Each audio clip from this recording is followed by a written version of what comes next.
Hey everyone, this is Caleb, Jeff, and Armand here down at the Gold Cove 25555 Gratiot Avenue, Roseville, Michigan. Come on in and see us if you have not. Today we're going to be talking about rare coins. And mostly what we're talking about is rare coins still profitable in this crazy 2026 precious metal market shift. And I'm going to let Jeff kick it off here and give his opinion. Is coin collecting profitable? I think to some people it's profitable in their own sense of, getting enjoyment out of a hobby, being able to buy something and sell something and still retain some value further down the road. But if you're looking at like rare coins as an investment, something you want to add to your investment portfolio or something you're looking to make money on in the future, I don't really love it as, a great investment, category or, kind of thing. Of course, there's a couple exceptions like 93S Morgans or like the key day to the $20 gold pieces or that sort of stuff. But for your common everyday kind of collector coins, I don't really think there's huge upside with that. Okay. Yeah. Armand, what is your opinion on that? I think it just depends on which coins you're buying. There's definitely certain dates that will always have like a high premium for low mintage, low populations.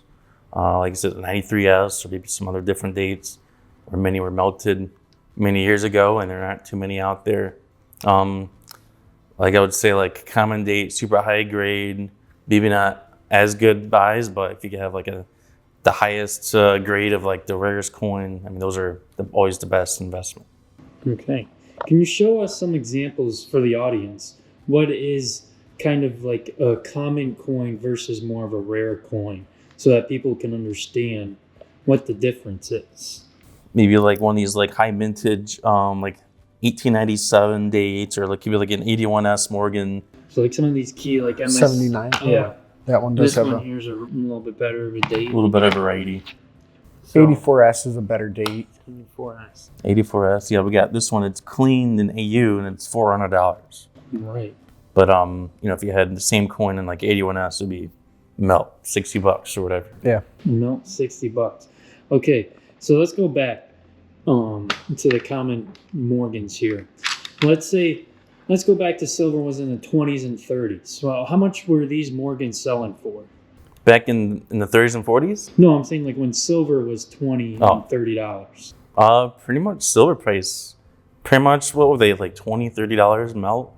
Maybe like, actually they're melting for $20, but I think I remember selling them for like $30. So they had a pretty good, decent premium over. So you were selling these for more than what the silver value is. Yeah. Right. And today, what are they selling them for? Maybe $5 less of melt. Sometimes you just to get rid of them, $10, and they'll still trickle out. Right.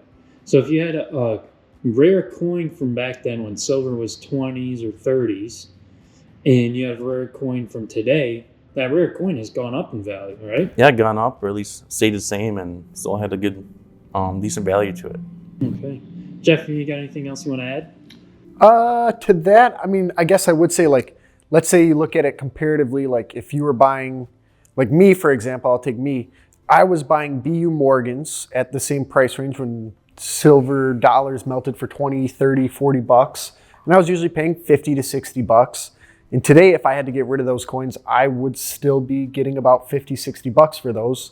And so they weren't a great investment, even with silver, almost doubling in the last year and a half, that sort of thing. So, all right, Jeff, you want to get that phone real quick? Sure. I'll interview Armand a little bit more. So, Armand, now we're at this big silver craze where everyone's melting a lot of silver. Do you think in the near future some of these common coins could be rare with this huge, crazy melt that's been going on? I think it would take a couple years for to see any noticeable differences in like the populations, like for like the common date Morgans. Yeah. I guess you would have to wait a few years to see like what the auction records are on like Heritage and eBay for like maybe like newly graded coins that like come out on the market. So I think it takes some time to kind of see the impact of all the melts. Okay.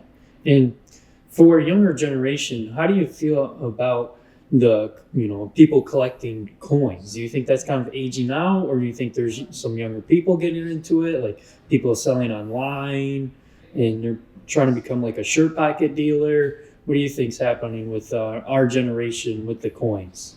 Well, I talked to a lot of older dealers, and they all think that no one collects anymore, and they're just all playing on their phone. But truth is, they're playing on their phones, buying and selling coins. So, Right. like I started buying, selling coins on Instagram like 10 years ago. I mean, I've been collecting since I was 10, and I'm about to turn 30. But at least 10 years ago, I was doing a little bit more collecting and buying on Instagram and Facebook, YouTube too, and there's just different ways that kids are buying and collecting coins now. So you think there's more kids that are into it for getting the quick flip, or more so kind of collecting, or just really just the money aspect?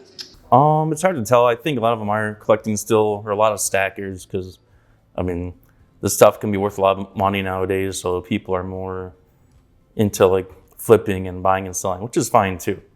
Right. Anything else you want to add, Armand? No. No. Not really. All right. Well, let's take a look at all these beautiful Morgan dollars while we're waiting on Jeff.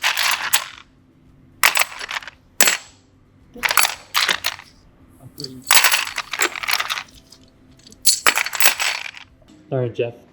Since you're back, I asked a few questions to Armand, and I'm going to ask you the same question. All right. So for our generation, do you think people our age are getting into coin collecting, or do you think not as much as, times in the past? No, I would say not even close to times in the past. I mean, I know I have some little siblings, and they do not really, if they weren't in the business, they could care two craps about coins. But even in being in the business, Cameron I'm talking about here, he usually likes his sports cards or, jewelry or even watches. And like when me and Caleb go to coin shows, or when we used to go to coin shows, we were always the youngest there. And I bet if we still go today, we'll be the youngest there. And there's just not, I feel like kids are too caught up in electronics or something more relevant to them, in sports cards, or even I'd say toys might even be more collectible to kids at this moment than coins. Just based off, what are you going to do with the coin besides look at it or buy it and sell it? So I think that the collectability with the younger generation is kind of fallen off. Okay.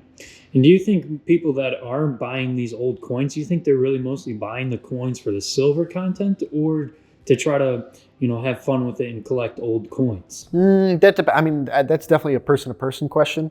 We do have people that come in that are just really trying to fill an album, fill a book, fill up a collection, get all the dates, all the mint marks, fill up the whole series.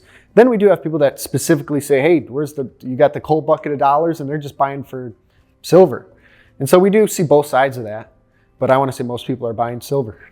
The 90% are buying silver. Right. Do you think the reason why they're looking to just get the silver value right now is because it's kind of undervalued with this giant melt that's going on right now? Do you think some of those common coins could be rare in the future? I don't think they'll be rare or really cause that much disruption in the silver dollar market. I don't think that has as big of a play as people think. I don't think we're melting off more than, I think the demand has shortened a little bit, and so will the supply. So it might even be even towards the end, is my thought. Because demand is definitely not, even before this silver push, I feel like that has definitely pushed away a lot of collectors just because of affordability for common stuff. But I don't think that they're buying silver dollars with the thought that silver dollars will someday be worth a lot more than silver. Okay. And let's go back to when the Hunt brothers were cornering the market.